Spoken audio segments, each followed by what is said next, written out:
Buenos días, buenas tardes, buenas noches, corazones apapachadores. Seguimos con el conocimiento de sí mismo, el capítulo 2, la constitución total del hombre. Hoy vamos a terminar este capítulo 2. Y dice así: el siguiente componente de nuestra constitución interna es la individualidad, el yo superior, ambos con mayúsculas, llamado también el ego con mayúsculas, que trabaja por medio de los vehículos causal, intuicional y volitivo. Representa el elemento espiritual en el hombre. Es el ser inmortal que dura vida tras vida y gradualmente desarrolla todos los atributos y poderes divinos que lleva dentro de sí durante el largo periodo cónico de su evolución. Vimos arriba que hay una especie de unidad o cohesión en el funcionamiento de los cuerpos físico, emocional y mental inferior que le imparte a la conciencia operante en ellos un sentido de personalidad. De la misma manera, los tres cuerpos que trabajan en los planos volitivo, intuicional y causal o mental superior están entretejidos y le imparten una especie de unidad a la conciencia que opera por medio de ellos. A esta conciencia unificada se la llama individualidad. Esta individualidad, si bien trabaja bajo las limitaciones de sus propios planos, está sin embargo muy por encima de las más crasas ilusiones que enturbian la visión de la personalidad y la hacen pensar de sí misma como de una entidad separada que lucha por su existencia independiente contra todas las demás manifestaciones de la vida divina. El hombre, como yo superior, se da cuenta de la unidad de la vida y de su unidad con la vida, y conoce el propósito divino de la evolución. Tiene la memoria de todas las vidas separadas por las que ha pasado en sus sucesivas personalidades. Puede identificarse en conciencia con todos los seres vivientes por medio de su vehículo intuicional y puede tocar la conciencia divina por medio de su vehículo volitivo. Gradualmente, al progresar en evolución, el conocimiento, la sabiduría y el poder, que son atributos de la vida divina, aparecen en la individualidad en medida siempre creciente, pues su futuro es el de algo cuyo crecimiento y esplendor no tiene límites. Pero este yo inmortal divino, que es el elemento espiritual en el hombre, no constituye todavía el aspecto superior de su naturaleza. Dentro de él mora eternamente la mónada, el purusha de la filosofía Sankhya, aquel misterioso ser de quien no podemos formarnos ninguna idea, aunque es el corazón mismo de nuestro complejo ser. La individualidad es inmortal, y aunque su vida es inconmensurablemente larga en comparación con la de la personalidad, tiene que al fin dejar de existir, puesto que nació en aquella hora particular en que se formó el cuerpo causal.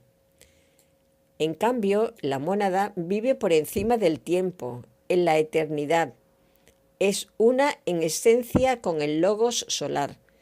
Es un rayo del sol divino.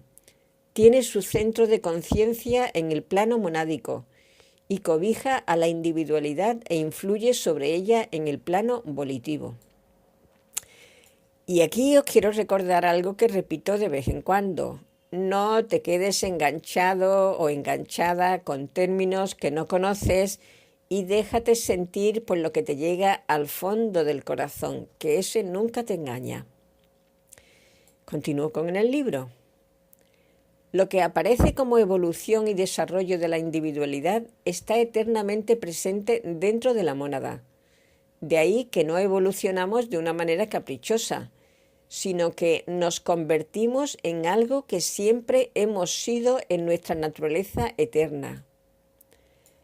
Esta idea ha sido expresada paradójicamente en la bien conocida máxima oculta: conviértete en lo que eres. Cada individualidad es única, porque es el resultado de la expresión de un arquetipo, el cual, de alguna manera incomprensible al intelecto humano, existe dentro de la mónada y se manifiesta gradualmente en términos de tiempo y espacio en el proceso de la evolución.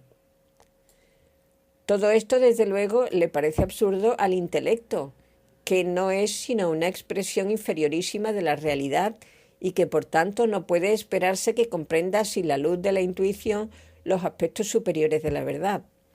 Pero la luz de los planos superiores, lo que parece necedad al intelecto, se hace claro como la luz del día, y las paradojas de la vida inferior se tornan en las realidades indivisibles y vivientes de la vida superior. Vemos, pues, que aunque cada unidad de conciencia llamada mónada o purusha es, en último análisis, un centro por medio del cual la conciencia y la vida del logos encuentran expresión en los diferentes planos, sin embargo, al considerar la constitución total de una de estas unidades, tenemos que entendernos con tres componentes claramente demarcados y distintos. Cada uno de estos componentes es una expresión parcial y más limitada del componente que le sigue por encima, y su propósito en el esquema de la evolución es el de ayudar al desenvolvimiento de ese componente superior. La función de la personalidad como auxiliar al desarrollo de la individualidad puede comprenderse mejor observando el crecimiento de un árbol. El árbol echa hojas nuevas cada año en primavera y por medio de su follaje absorbe dióxido de carbono, el cual tras de muchos cambios es asimilado en el cuerpo del árbol y contribuye a su crecimiento. Luego el árbol se desprende de sus hojas en otoño, pero antes recoge dentro de su cuerpo la savia enriquecida para volver a verterla en las nuevas hojas en la primavera siguiente. Año tras año se repite este proceso y el árbol crece en tamaño y vigor como consecuencia. En forma similar, la individualidad toma un nuevo juego de cuerpos en los tres planos inferiores y vierte una porción de sí misma en cada nueva personalidad que así se forma. Esta personalidad vive su lapso en la tierra y recoge un número de experiencias, pero antes de disolverse y desaparecer tras de gozar de la vida celestial, entrega la esencia de sus experiencias a la individualidad, con lo cual enriquece y le ayuda a crecer. De este modo, cada encarnación sucesiva sirve para perfeccionar más las facultades y poderes latentes de la individualidad, capacitándola para expresar más eficientemente la vida divina. De una manera similar, pero que difícilmente podemos comprender, la individualidad es una expresión parcial de la mónada y ayuda a ésta a desarrollarse, aunque el verbo desarrollar apenas dé una idea muy remota de este proceso en los planos superiores que se refleja como evolución en los inferiores. No existe una palabra para indicar ese proceso que debe estar ocurriendo en el plano monádico y que corresponde al desarrollo gradual de las cualidades y poderes divinos en la individualidad en los planos volitivo, intuicional y causal. Sin embargo, algo de un orden mucho más grandioso debe estar ocurriendo en el plano monádico, porque todo cuanto sucede en los planos inferiores es un reflejo de algo más grande y bello que ocurre en los superiores. Como es arriba, así es abajo. No solo lo inferior es reflejo de lo superior, sino que todo cuanto sucede en los planos inferiores tiene su impacto e influencia en los superiores.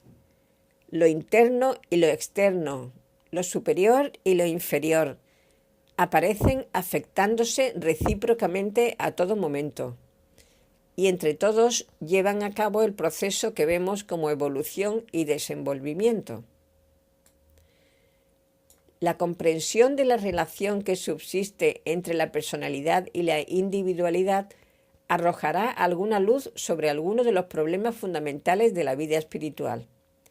Puede verse, por lo ya dicho, que mientras la conciencia sigue confinada en la esfera de la personalidad y estamos identificados con esa entidad ilusoria que nace a cada encarnación, Somos prácticamente esa entidad y tenemos que compartir su suerte.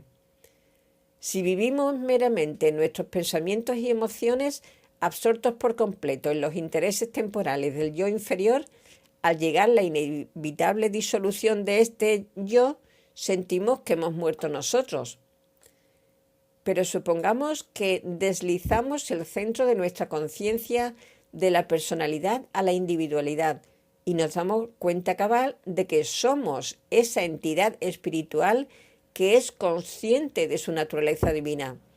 Entonces la personalidad queda reducida a un accesorio nuestro, a un ropaje, y no nos afecta realmente lo que le sucede a ella. Cuando un vestido nuestro envejece y se rasga, no nos sentimos infelices, porque sabemos que podemos descartarlo y reemplazarlo. Pero cuando el cuerpo físico se nos pone viejo, nos sentimos desdichados, como si todo hubiera terminado para nosotros. ¿Por qué? Porque nos identificamos con el cuerpo físico, aunque intelectualmente aceptemos que no es sino un instrumento. ¿Qué diría aquel elemental querido Watson? Perdón, sigo.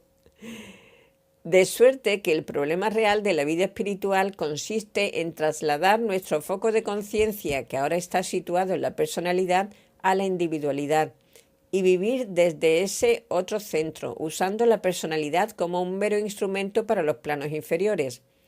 Cuando logramos hacer esto, seguimos todavía trabajando por medio de nuestros cuerpos físico, emocional y mental.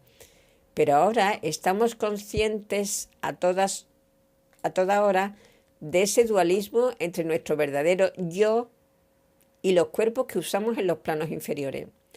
Y también estamos conscientes de nuestra naturaleza superior. Y al usar los cuerpos inferiores nos damos cuenta de que descendemos, entrecomillado, a ellos para usarlos en sus respectivos planos.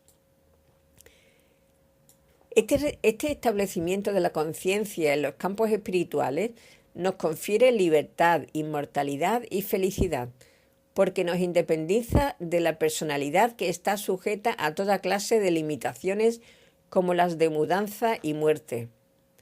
La inmortalidad y la paz no pueden encontrarse jamás en la esfera de la personalidad. Es inútil buscarlas allí. Tal vez podamos prolongar nuestra existencia física cuanto queramos y vivir en el mundo celeste por miles de años, pero ha de llegar la hora en que las causas que generamos durante la encarnación se agotan y esa personalidad se disuelve para no volver a existir jamás. Y así el hombre prudente que comprende este hecho y sabe que navega en un barco que algún día ha de fondear, aprovecha la primera oportunidad para buscar tierra firme desde donde pueda mirar imperturbado el océano embravecido de la existencia. Y esa tierra firme es esta conciencia espiritual que mora siempre dentro de nosotros y constituye nuestro verdadero hogar. En las últimas etapas de evolución, el foco de conciencia se traslada más adentro aún y se estabiliza en el plano de la mónada, desde donde controla la vida de la individualidad. Siempre hacia adentro, hacia el centro que representa la conciencia del logos, se mueve el foco de conciencia durante largos eones de nuestro progreso evolutivo, aunque jamás logre alcanzar ese centro. Entrarás en la luz, pero jamás tocarás la llama. Es necesario que el lector recuerde que evolución espiritual significa este traslado del centro de conciencia de la conciencia hacia el centro divino de nuestro ser y comprender más y más nuestra divinidad. No significa perfeccionar la personalidad, la cual por su misma índole seguirá siendo muy imperfecta y limitada. El desenvolvimiento espiritual de la individualidad se reflejará sin duda en la personalidad, pero solo en grado limitado porque las limitaciones propias de los planos inferiores impedirán su plena expresión. Es necesario recalcar esto, en vista de la confusión mental que algunas personas tienen respecto a esta cuestión. Pues como dije al principio, aquí terminamos el capítulo 2 y lo dejamos por hoy, ¿de acuerdo? Corazones, como siempre, besitos, besitos, besitos. Nos amo, nos amo, nos amo. Chao, corazones.